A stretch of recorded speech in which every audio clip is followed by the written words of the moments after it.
The day I found my son's journal hidden in his office drawer, I finally understood what terror truly meant. "I think she's poisoning me," he'd written in shaking script. "If anything happens to me, please protect my children." 3 weeks later, he was dead. Now his widow stood before me, diamond bracelet catching the light as she smiled. "Sign over your house or you'll never see your grandchildren again," she said, sliding the papers toward me. "Guess you don't matter much anymore, Eleanor," I nodded, quietly the perfect picture of a defeated grandmother. What my daughter-in-law failed to understand was that I'd buried a husband and now a son. I'd weathered storms that would have shattered her designer façade. She thought she was dealing with a helpless old woman. But she'd made one critical mistake. She'd threatened the only people I had left to love. And there is nothing more dangerous than a grandmother with nothing left to lose. Just before we get back to it, I'd love to know where you're watching from today, and if you're enjoying these stories, make sure you're subscribed because tomorrow's special episode is one you definitely don't want to miss. My name is Eleanor Winters, and for 40 years I've lived in the same Victorian house on Maple Street.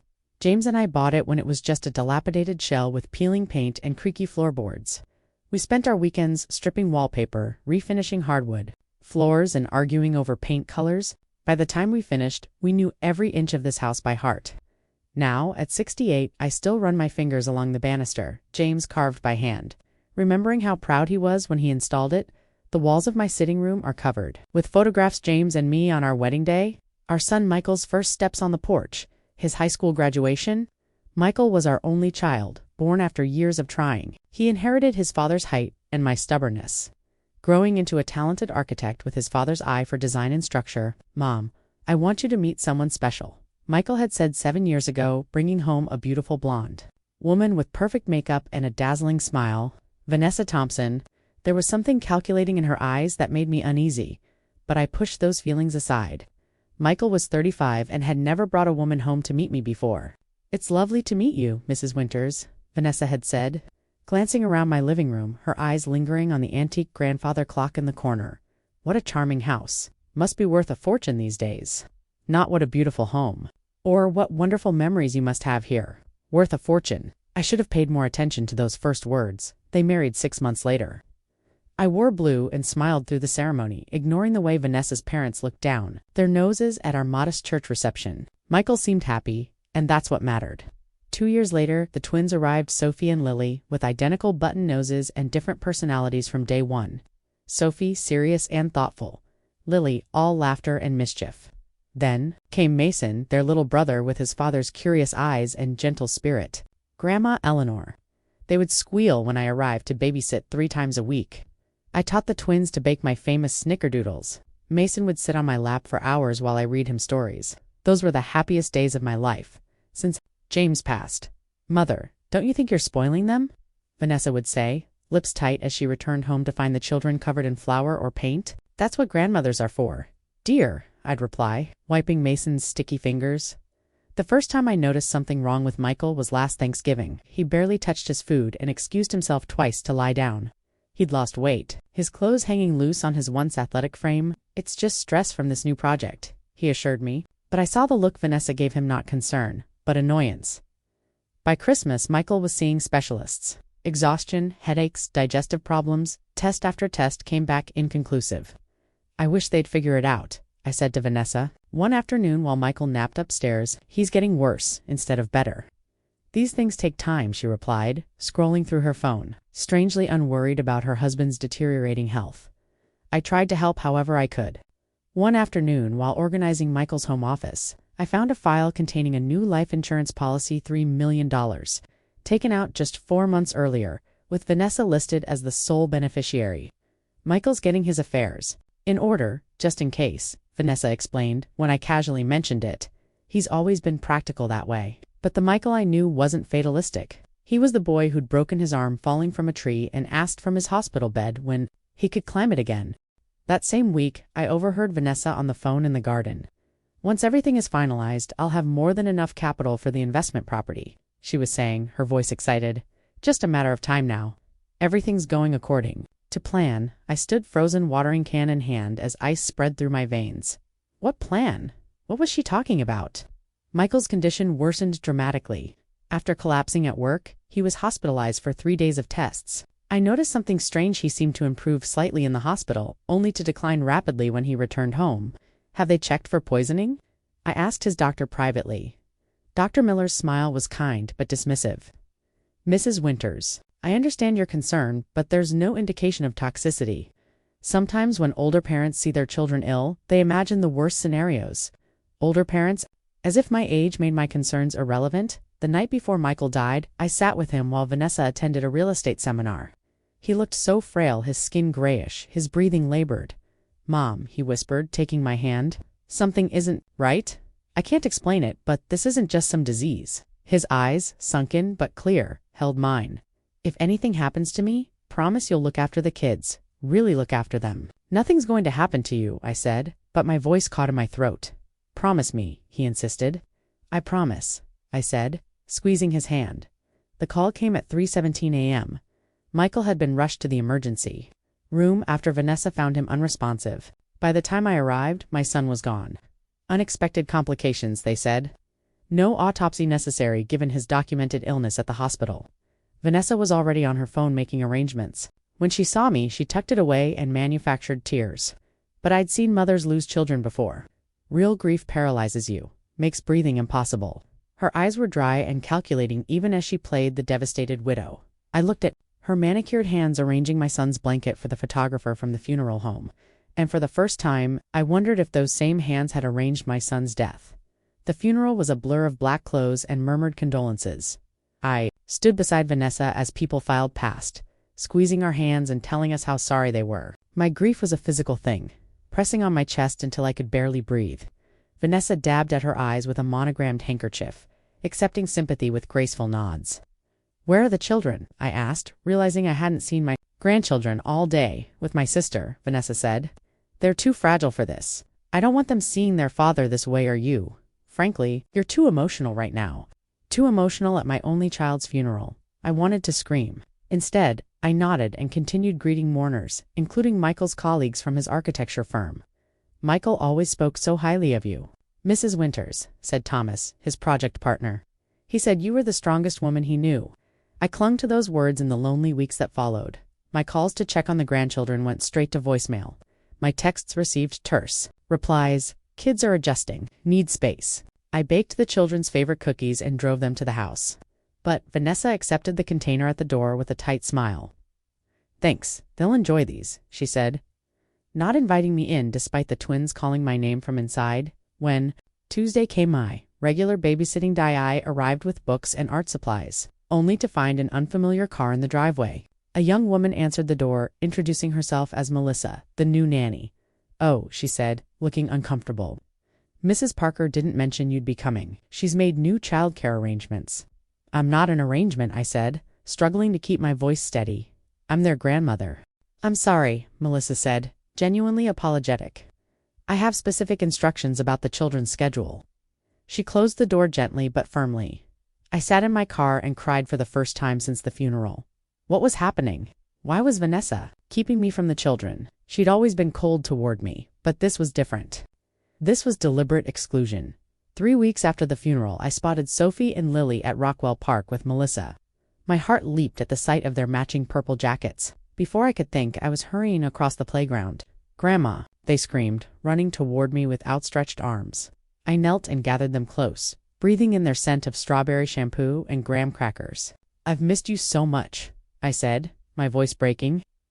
Daddy's in heaven now, Lily informed me solemnly.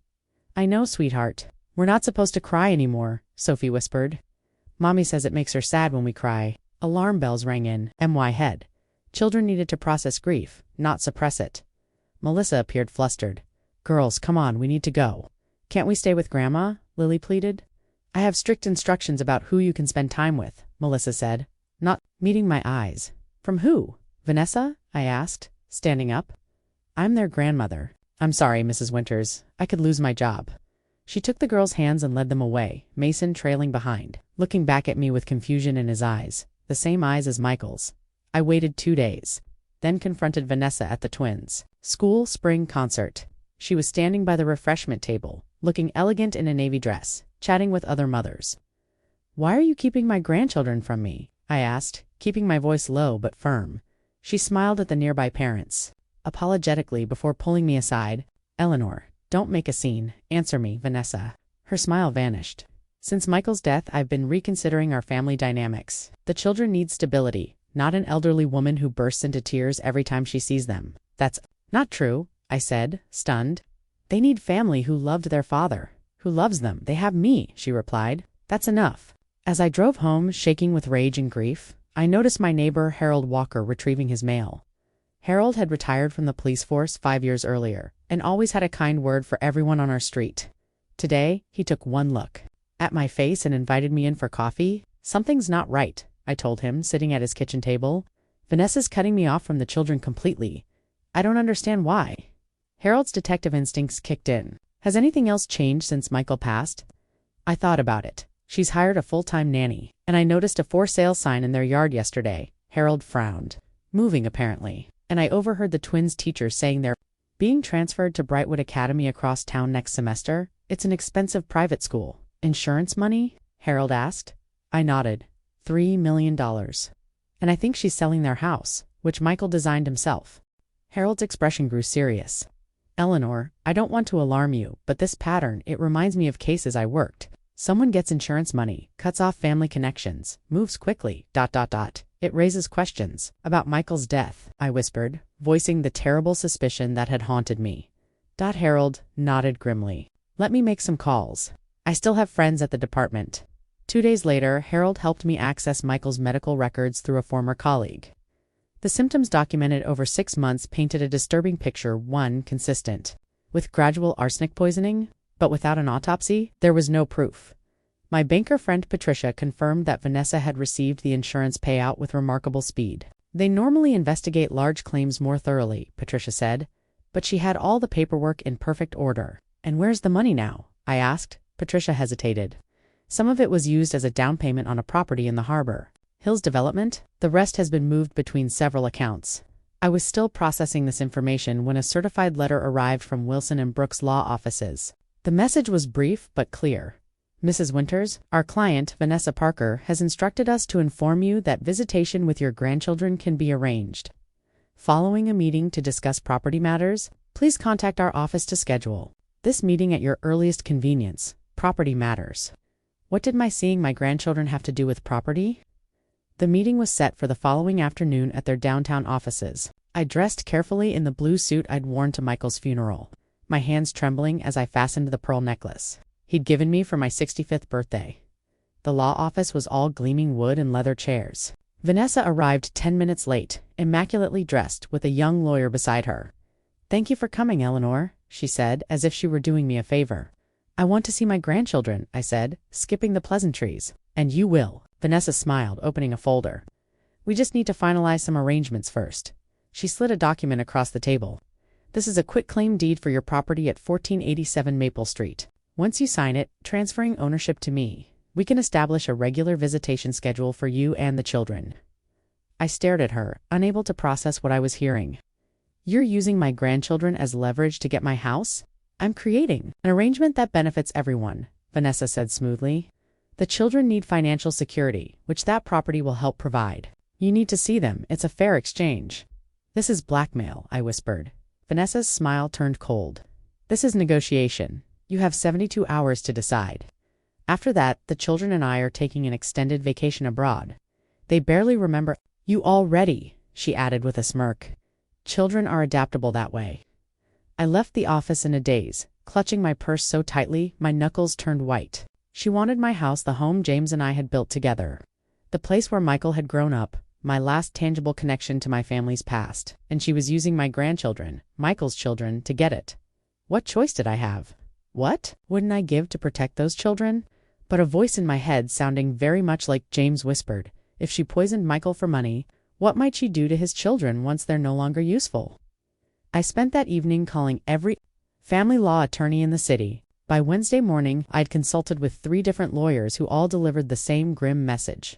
Grandparent rights were severely limited in our state. Without evidence of abuse or neglect, courts typically defer to the surviving parent, explained Sandra Miller, a grandparents' rights specialist, and a legal battle could take years, during which the children would remain with their mother. But what if the mother is dangerous? I asked desperately. Sandra's expression was sympathetic, but realistic. Suspicion isn't evidence, Mrs. Winters. Without proof, the court won't even grant you a hearing. My financial advisor, Robert, delivered equally disheartening news that afternoon.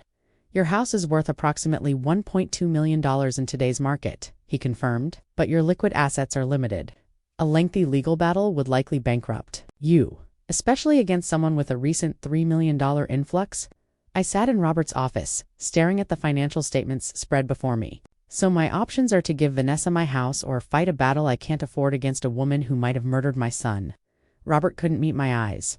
I'm sorry, Eleanor. As I was leaving the bank, Patricia, my friend in the loans department, pulled me aside. Eleanor, I've been looking into those transactions I mentioned. There were large withdrawals from Michael's personal account in the months before his death money transferred to an offshore account. Vanessa was added as a joint holder just weeks before he got sick. My blood ran cold. Can you document this? Patricia nodded. I've made copies for you. Be careful who sees them, though. This is pushing the boundaries of confidentiality. The next morning, I received an unexpected call from a woman named Rachel Davis, Mrs. Winters. We haven't met, but I used to work with Vanessa at Summit Realty. I heard about your son, and there's something you should know. We met at a coffee shop across town. Rachel was younger than I expected, maybe early 30s, nervous and constantly checking the door. Vanessa and I weren't friends, she began, but we shared an office for a year. Before she met your son, she talked about finding a golden ticket, her term for marrying wealth. She specifically mentioned targeting men with easily manipulated health issues. I thought she was joking until what? I prompted, when she hesitated. Until she started dating your son. After they got engaged, she bragged about a foolproof plan to become wealthy. When I expressed concern, she laughed and said nobody would suspect a devoted wife. Rachel's hands trembled around her coffee cup. I left the agency after that. I couldn't stand being around her. When I heard your son died similarly to her first husband, I knew I had to tell someone. First husband, I repeated, stunned. Vanessa was married before. Rachel nodded. Briefly to a man named Edward Lawson. Older guy. Wealthy real estate developer. Died unexpectedly after a short illness about 10 years ago. Left her a sizable inheritance, but not enough apparently. I felt sick. Do you have any proof of this? Anything that would hold up legally? Just what I heard her say. She'd never put anything in writing. Rachel hesitated. But I did save a photo from our holiday party. Vanessa had too much champagne and was bragging about her special talents. Her words. I took a picture because no one would believe how cruel she sounded. She slid her phone across the table. The photo showed Vanessa raising a glass, her expression calculating. With the caption Rachel had added, Vanessa's toast, 2 rich men with weak hearts and no prenups. It wasn't proof of murder, but it showed character. I forwarded the photo to my email before thanking Rachel. That afternoon, I followed Vanessa to a storage facility on the edge of town. I waited until she left, then approached the manager, introducing myself as Michael's mother. I need to retrieve some of my son's papers, I explained, showing a family photo of us together. My daughter-in-law is overwhelmed with the children, and I promised to help organize his affairs. The manager hesitated, but ultimately let me access the unit. Inside, I found all of Michael's belongings packed away, his architecture awards, the antique drafting table he loved, family heirlooms that should have gone to his children. But most shocking were the boxers labeled Michael's journals. My son had kept journals since college. I opened one at random and found entries from 6 months before his death. Feeling worse today. V says it's stress, but something feels off. Noticed I only feel sick after meals at home. Better when I eat at the office. Another, dated 3 weeks before he died. Talked to James today. He's concerned about my symptoms. Says he's seen arsenic poisoning in his medical work overseas. That presented similarly. Suggested I get tested, but how do I explain that to Vanessa? She'd be devastated by the implication. Maybe I'm just being paranoid. I photographed these pages with trembling hands, then carefully replaced everything as I'd found it. The next day, I spoke with Sophie's teacher, Ms. Adams. After school, I'm concerned about the children, I said carefully. How have they been coping since their father's death? Ms. Adams's professional demeanor cracked slightly. Honestly, Mrs. Winters, I'm worried. Sophie's become withdrawn and Lily's acting out in class. Mason's teacher says he's having nightmares. We've suggested grief counseling to Mrs. Parker, but she insists they're fine and just need to move forward. That evening, Harold helped me set up a private social media account to check Vanessa's online presence. We discovered a separate Instagram account under the name Vanessa Soffrey, where she'd been communicating with a man named Ryan since before Michael's hospitalization. Their exchanges included plans for trips after everything is settled and discussions about investment properties they could purchase together. I was piecing together more evidence when Harold discovered something truly alarming. "Eleanor, look at this," he said, pointing to a document in Michael's medical file. It was a power of attorney form supposedly signed by me, giving Vanessa authority over certain assets during Michael's hospitalization. "I never signed this," I whispered, examining the signature. It was close to mine, but unmistakably forged. "The notary stamp belongs to Clarissa Wilson," Harold noted. "That name sound familiar?" "Vanessa's maid of honor at the wedding," I confirmed. "They've been friends since college." As I was absorbing this information, my phone rang. It was Vanessa. "Time's running out. Eleanor," she said without preamble, "have you made your decision about the house?" "I need more time," I said. "You have until Friday noon," she replied coldly. "After that, the children and I are leaving the country for an extended period.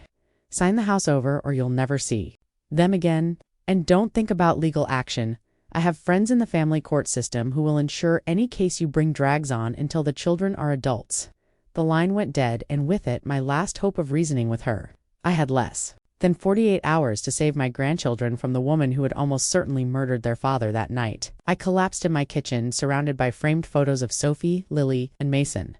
I clutched Michael's baby blanket, which I'd kept all these years, and finally allowed myself to weep for my son, for my grandchildren, for the desperate situation. We were all in. The sound of my phone ringing pulled me from my grief. The screen showed an unfamiliar number. "Mrs. Winters. This is Dr. James Wilson. I was Michael's roommate in college." For a moment I couldn't place the name. Then it clicked that James Michael had mentioned in his journal, the one concerned. About his symptoms? "Michael and I kept in touch over the years," James explained. "He contacted me about his illness a few months before he died. I'm an infectious disease specialist now, with experience in toxicology." What he described concerned me greatly. "You suspected poisoning," I said, my voice steady despite my racing heart. There was a pause on the line. "Yes. How did you know?" "I found Michael's journals today. He mentioned talking to you." James sighed heavily. "I've been abroad with Doctors Without Borders. I just got back and heard about Michael. I should have pushed harder for him to get tested specifically for heavy metals. The symptoms he described were classic for chronic arsenic exposure. I think his wife poisoned him," I said, the words feeling both terrible and liberating to say aloud. "That's why I'm calling," James replied. "Michael sent me a voice recording 3 weeks before he died. I think you need to hear it." Minutes later, my email pinged with an audio file. With shaking hands, I pressed play. Michael's voice, weak but clear, filled my kitchen. "James, it's me. I'm following your advice and documenting everything.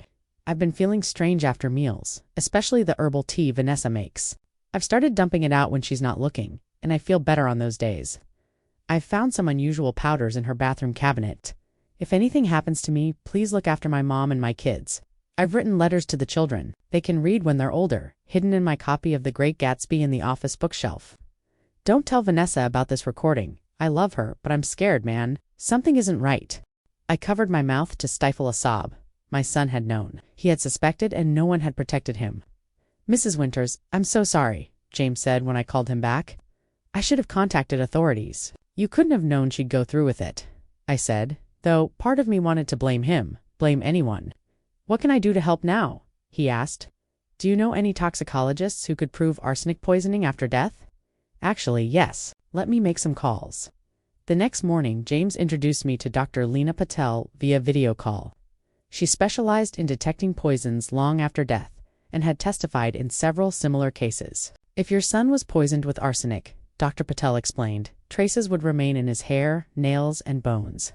If we could exhume the body, I'm confident we could find evidence." "How long would that take?" I asked, acutely aware of Vanessa's 72-hour deadline, the exhumation and testing. "At least 2 weeks, possibly longer with court delays." 2 weeks was too long. Vanessa would be gone with the children by then. I paced my living room that night, weighing impossible options. If I signed over my house, I might maintain access to the children, but for how long?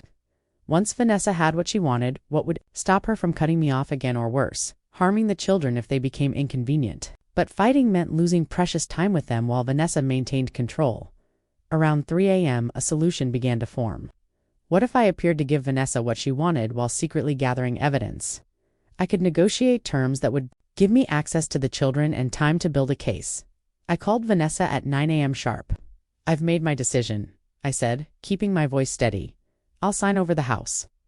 "Excellent," she replied, sounding triumphant. "My lawyer will, but I have conditions, I interrupted. The property transfer will happen gradually. I need 30 days to find new accommodations and pack my belongings.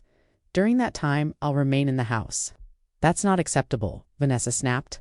It's either that or I'll fight this in court, I said firmly. I may not win, but I can certainly delay your plans to leave the country. There was a long pause. Fine, 30 days. What else? I want guaranteed weekly visitation with the children, starting immediately. Saturday afternoons, unsupervised at my house. Another pause. Supervised. Visits at a neutral location. Supervised by whom? Not you. My sister can be present. I thought quickly. Acceptable. If the visits are at least 4 hours long, 2 hours, she countered. 3, and I want a written agreement that these visits will continue after I've moved out. Vanessa agreed, though I could hear the irritation in her voice. My lawyer will draft the paperwork today. We'll sign tomorrow morning. After hanging up, I quickly assembled my team. Harold would document Vanessa's comings and goings. James would accelerate the exhumation request and have Dr. Patel ready for immediate testing. Patricia would continue tracking the money trail. Each would focus on specific evidence we could gather during the 30-day window, before I had to vacate my home. The next morning, I met Vanessa and her lawyer in the sterile conference room once again.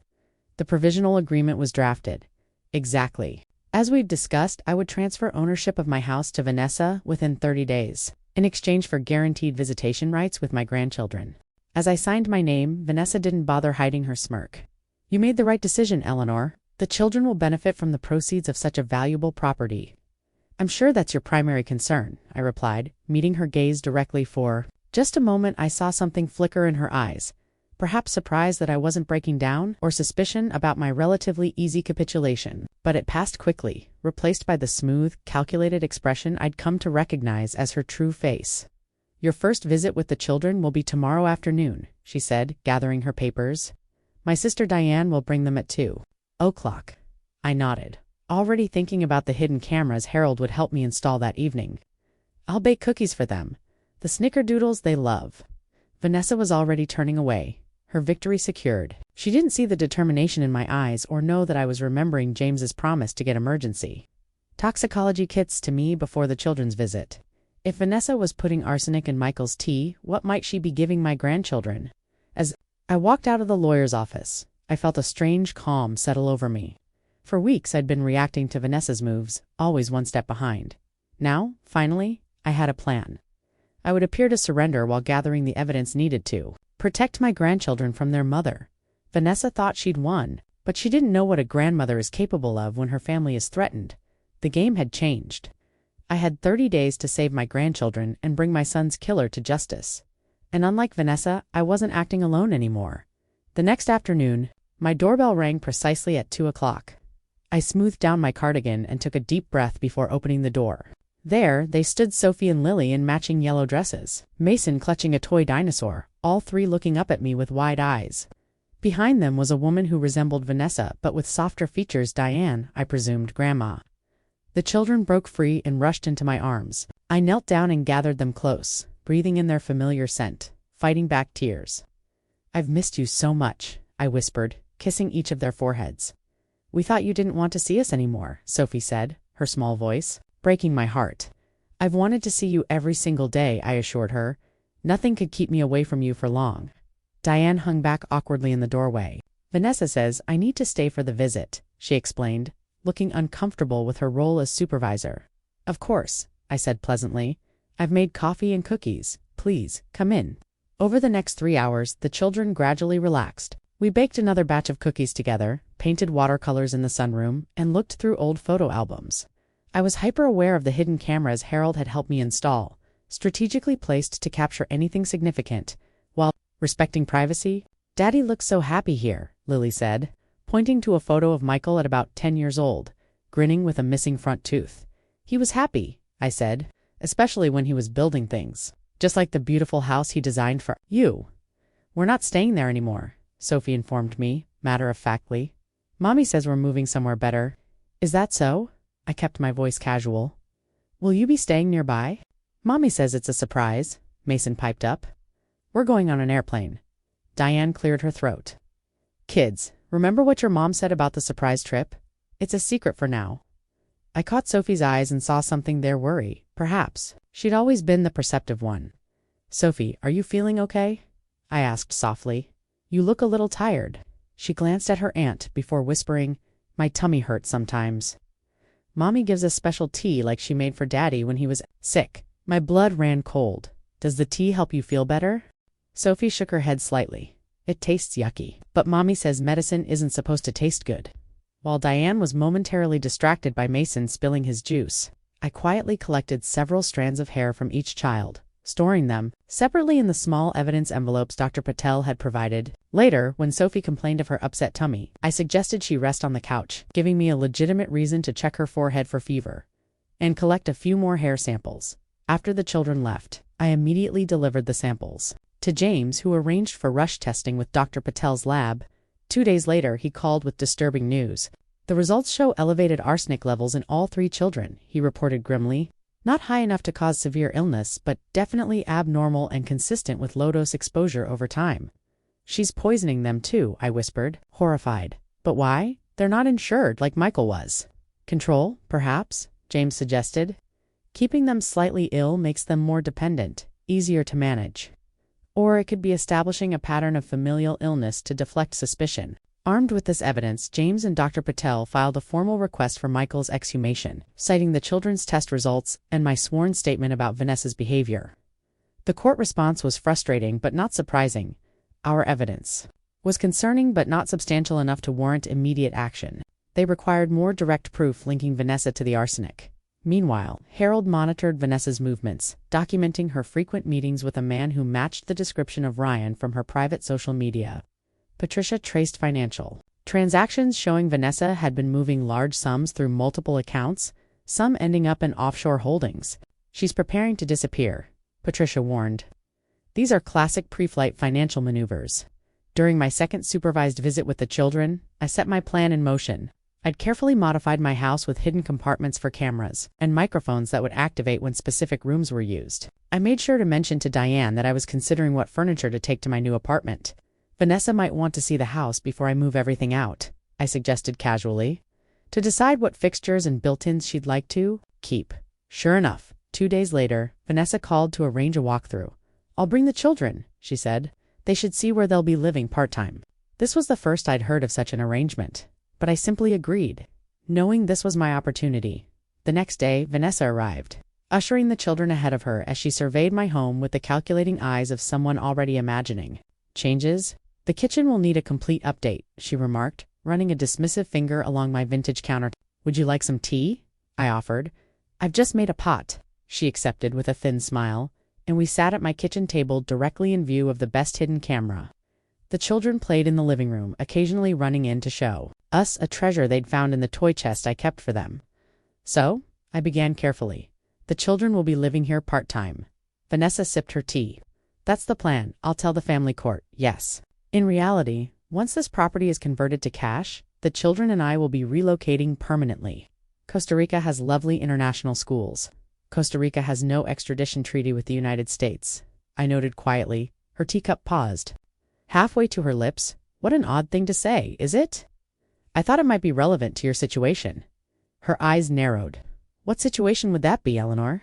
"The situation where you poisoned my son for insurance money and are now poisoning his children to keep them compliant." For a moment, the only sound was the distant laughter of the children. Then Vanessa set down her cup and laughed. "You've always had an active imagination, and now grief has clearly pushed you over the edge." "The children's hair samples show elevated arsenic levels," I stated flatly, "just like the symptoms Michael documented before his death." Something flickered in her eye, surprise, perhaps. That I had actual evidence, but she recovered quickly. "Arsenic is present in many foods and water sources. That proves nothing. It's enough to request an exhumation," I countered. Vanessa's smile turned cold, which requires court approval. "Good luck navigating that bureaucracy before we're long gone." She leaned forward. "Besides, no one will believe the desperate accusations of a grieving mother. I'm the loving widow, raising 3 children alone after tragic loss. You're just a bitter old woman who can't accept that her son is gone." "Did you poison Edward Lawson too?" I asked, watching her face carefully. "Your first husband." The flicker of surprise returned, stronger this time. "You've been busy," she said after a pause. "But again, you have no proof." No one investigated his death, and no one will investigate Michael's. By the time you manage to navigate the legal system, we'll be enjoying our new life far away. Why the children, Vanessa? They're innocent in all this. She shrugged slightly. Children need structure. The T ensures they remain ... manageable. And should anything unfortunate happen to them after we relocate, well, it would clearly be the same tragic genetic condition that took their father. I struggled to maintain my composure as the full horror of her plan became clear. She wasn't just fleeing with the children, she was setting up a narrative for their eventual deaths. 3 more insurance policies waiting to be cashed in. "You won't get away with this," I said, my voice steadier than I felt. Vanessa stood, smoothing her dress. "I already have. Eleanor, you've lost. In a few days, this house will be mine, and you'll never see those children again." She glanced toward the living room where Sophie was reading to her siblings. "They'll forget you eventually. Children are resilient that way." As she called the children to leave, I sat frozen, the teacup shaking in my hand. On the surface, I'd failed to get Vanessa to confess explicitly, but the cameras had captured something more damning than words: her facial expressions, her lack of denial about the arsenic, her implied threats against the children. It wasn't a smoking gun, but combined with the physical evidence, it might be enough to at least delay her plans. That night, I reviewed the footage with Harold and James. "She's careful," Harold observed. "Never directly admits to murder, but there's enough here to justify further investigation. Will the police act on this?" I asked anxiously. Harold's expression was grim. "It's borderline. Without a direct confession or physical evidence linking her to the poison... Then we need that evidence," I decided, "and I think I know where to find it." The next morning, I took our evidence: the children's hair samples, Michael's journal entries, the financial records, and the video of my conversation with Vanessa to the local police station. Detective Sarah Morgan reviewed everything carefully but confirmed our fears. "This is concerning Mrs. Winters, and we'll definitely look into it," she said. "But without more conclusive proof that directly links Mrs. Parker to the arsenic, we can't make an arrest, especially with minor children involved." "She's planning to leave the country with them," I emphasized. "Soon. I understand your urgency," Detective Morgan replied. "We'll expedite this, but the legal process takes time. Family court involvement complicates things further." I left the station feeling defeated. That night, while reviewing the custody agreement again with my lawyer, my phone rang. Mason's name appeared on the screen, or rather, Vanessa's phone showing Mason as the contact. My heart raced as I answered. "Grandma?" His small voice was trembling. "I'm scared." "What's wrong, sweetheart?" I asked, keeping my voice calm. "Mommy's packing all our things. She says we're going on a surprise trip tomorrow, but I don't want to go. I want to stay with you." I heard rustling as if he was hiding somewhere. "Sophie said I should call you. She said you'd help us." "Mason, where is your mom now?" "Upstairs. I'm hiding in the laundry room with her phone. She told us not to tell anyone about the trip, especially you. She said you might try to stop us." "Listen carefully, Mason," I said, already grabbing my car keys. "Tell Sophie and Lily to pack their favorite things in their backpacks. Like you're excited for the trip? I'm going to help you, but you need to act normal until I do. Can you? Be brave for me." "Yes," he whispered. "Are you coming to get us?" "Very soon," I promised. "Now put the phone back exactly where you found it. I love you." I immediately called Harold, who contacted Detective Morgan. Within an hour, my lawyer had filed an emergency petition for temporary custody based on the new evidence of flight risk and the concerning hair samples. Judge Williams, known for her caution in family cases, granted a temporary emergency order preventing Vanessa from leaving the county with the children until a hearing could be held by morning.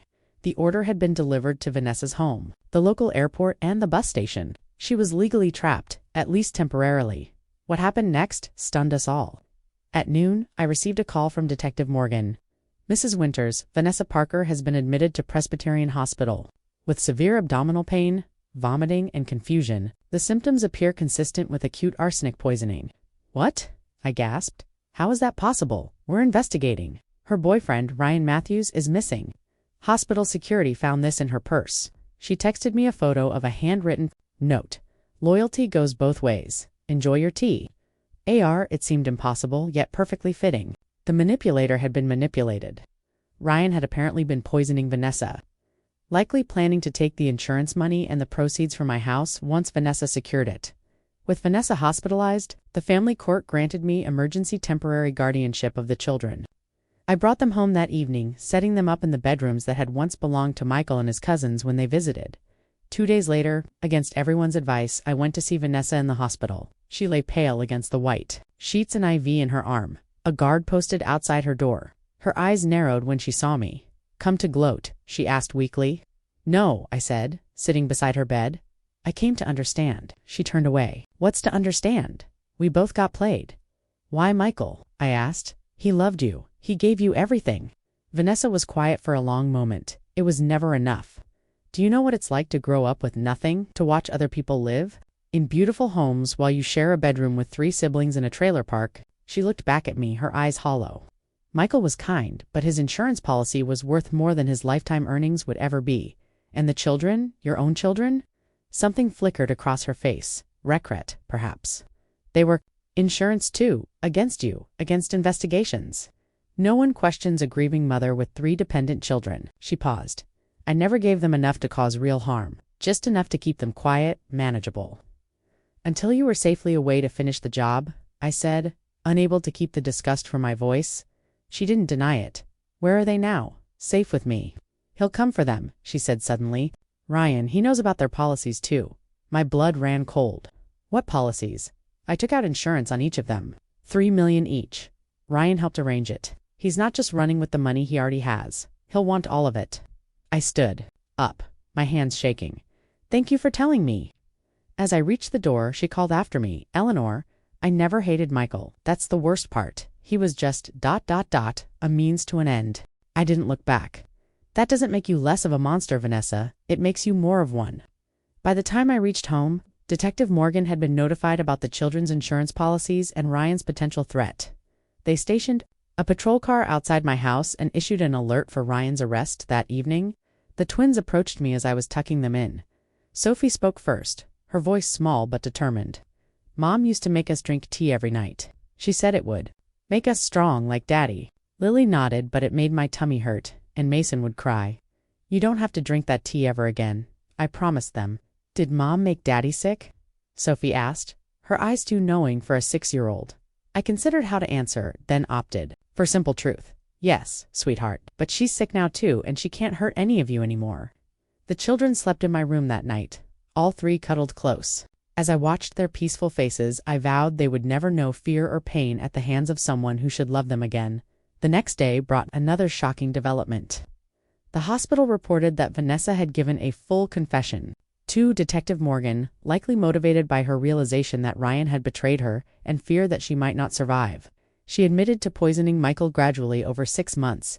Detective Morgan informed me. She also confessed to starting the same process with the children, though at much lower doses, and she confirmed her first husband died under similar circumstances. "Will her confession hold up in court?" I asked. "It's being recorded and witnessed. With the physical evidence we now have, it's a solid case. She faced multiple charges, degree murder, attempted murder, child endangerment. She won't see freedom again for decades, if ever." Meanwhile, the police had traced Ryan's cell phone to a motel near the Mexican border. He was arrested that evening trying to cross with over $1 million in cash and bearer bonds. With both threats neutralized, the immediate danger passed. The children still flinched at unexpected sounds, and Mason still had nightmares. But they were safe, and they were home. The story broke in the local news first, then spread nationally. "Black Widow real estate agent poisons husband, plans children's deaths," screamed the headlines. Reporters camped outside my house, forcing us to draw the curtains and screen our calls. "Why are those people taking pictures of us?" Lily asked, peeking through the blinds. "Because our family has been through something unusual," I explained, pulling her gently away from the window. "But it won't last. Soon they'll find another story to tell." More complicated was explaining to the children about their mother. "How do you tell 3 young children that the woman who gave them life had planned to take it away?" With help from a child psychologist, Dr. Laura Bennett, we decided on age-appropriate truth. Mommy had done something very wrong and would be going away for a long time. She was sick in a way doctors couldn't fix, like Daddy was sick. Mason asked. "No, sweetheart, Daddy's body was sick. Mommy's thinking is sick. That's why she hurt Daddy and why she can't take care of you anymore." Just as we were establishing a new routine, another challenge emerged. Vanessa's parents, Gordon and Elaine Thompson, filed for custody of the children. The same parents who had visited only on major holidays, bringing expensive gifts but showing little interest in their grandchildren's lives. "There are blood relatives," Gordon Thompson argued in the initial hearing. Eleanor Winters has turned our daughter into a villain and now wants to steal our grandchildren. My lawyer presented statements from the children's teachers, our neighbors, and Michael's colleagues, all testifying to my close relationship with the children compared to the Thompsons. Limited involvement. Dr. Bennett's assessment was particularly damning to their case. Uprooting these children from the one stable, loving adult in their lives would cause significant additional trauma, she testified. They're finally establishing security with their grandmother after unimaginable loss and betrayal.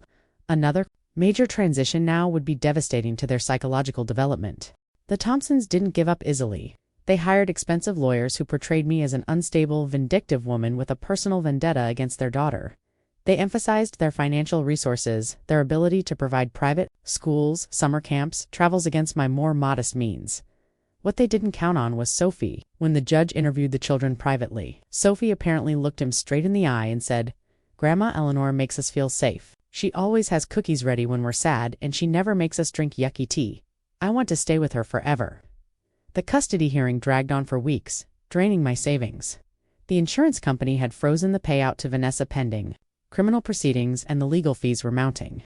I started to consider the unthinkable, selling my beloved home voluntarily, out of financial necessity rather than coercion. Then something remarkable happened. My neighbors organized a fundraiser for legal expenses. Michael's firm established a trust for the children's education. Local businesses donated gift cards for groceries and clothes. The community I'd been part of for 40 years rallied around U.S., providing not just financial support, but practical help: home repairs, childcare, meals delivered when court sessions ran long.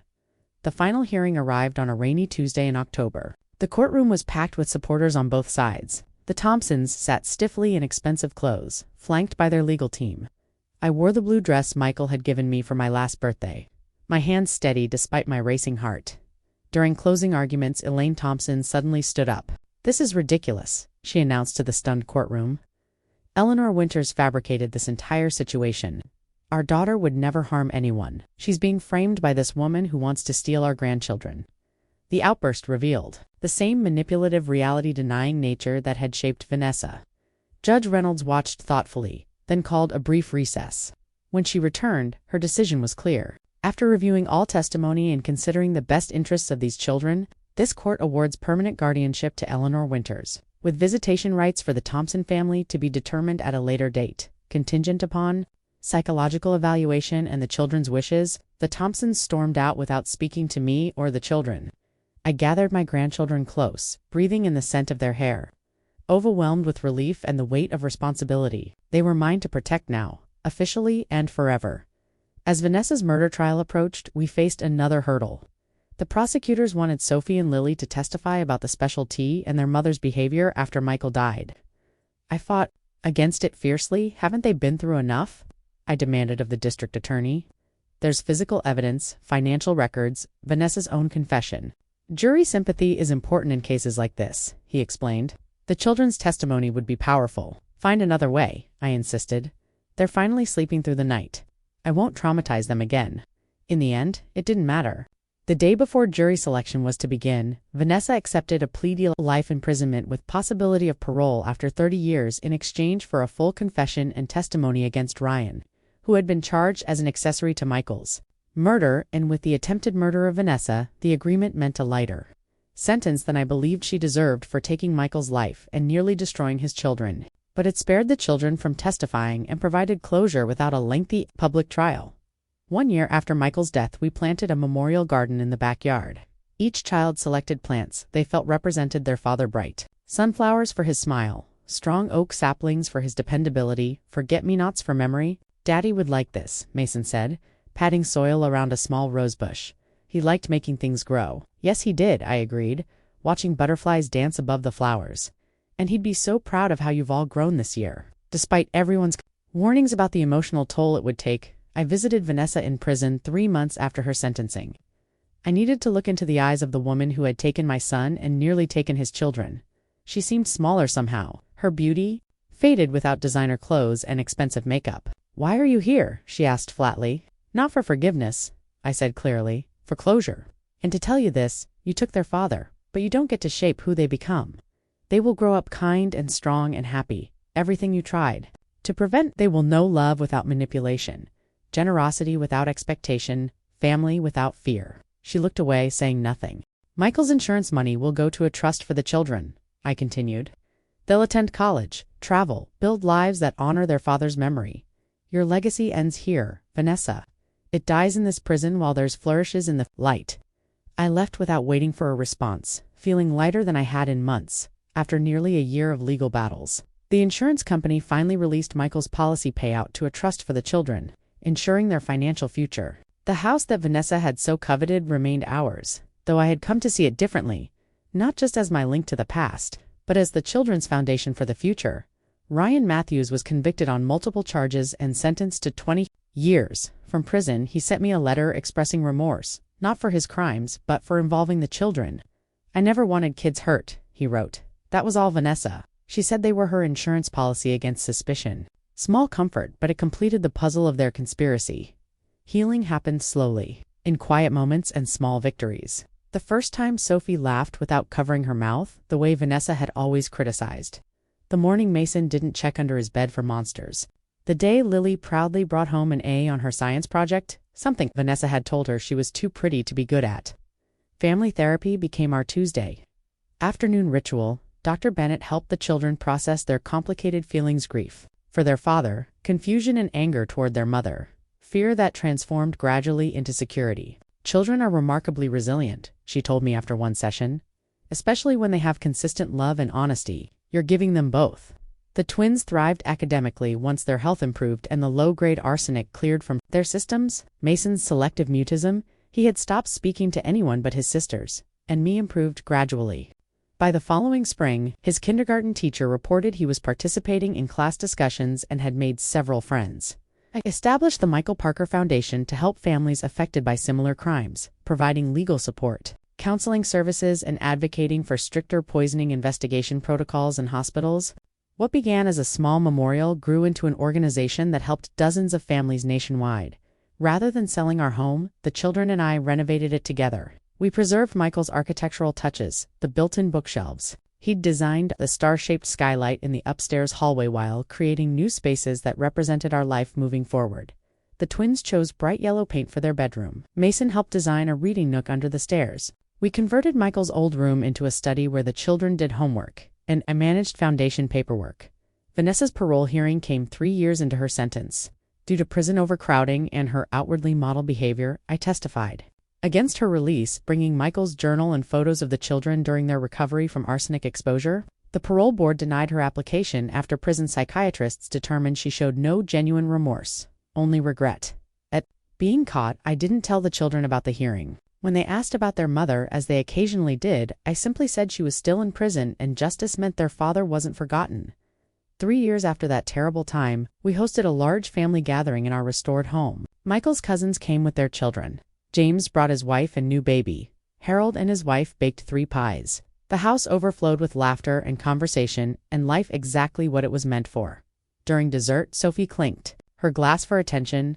At 9 years old, she had Michael's height and determination, but her smile was entirely her own. I want to make a toast, she announced with surprising poise, to Grandma Eleanor, who saved us in every way a person can be saved. Everyone raised their glasses as my eyes filled with tears. Later, after the children were asleep, I sat on the porch swing Michael had hung 20 years earlier. The garden he'd helped me plant was blooming in the moonlight. The house that had almost been taken from us stood solid and welcoming behind me. I thought about the journey we'd traveled, from tragedy to justice, from fear to security, from broken to healing, though never completely healed. I thought about Michael, who should have been there to see his children grow. I thought about how love and determination had helped me transform the darkest chapter of my life into one of purpose. The house creaked gently, settling for the night. Inside, 3 children slept peacefully, safe at last. Outside, I rocked slowly in the darkness, keeping watch. The grandmother, the protector, the one who didn't give up. Some might call what happened a tragedy with a silver lining. I call it a reminder that family isn't defined by blood or legal documents. It's defined by who stays when the darkness comes, who fights when everyone else surrenders, who rebuilds what others try to destroy. Michael knew that. In his final days, he entrusted his most precious treasures to me, and every day since I've honored that trust. Not perfectly, not without mistakes, but with unwavering love. That, I believe, is the justice he would have wanted most of all. What would you do if the person threatening your family was the one they trusted most? If Eleanor's story moved you, please like, subscribe, and share to help more parents and grandparents find the courage to protect those they love.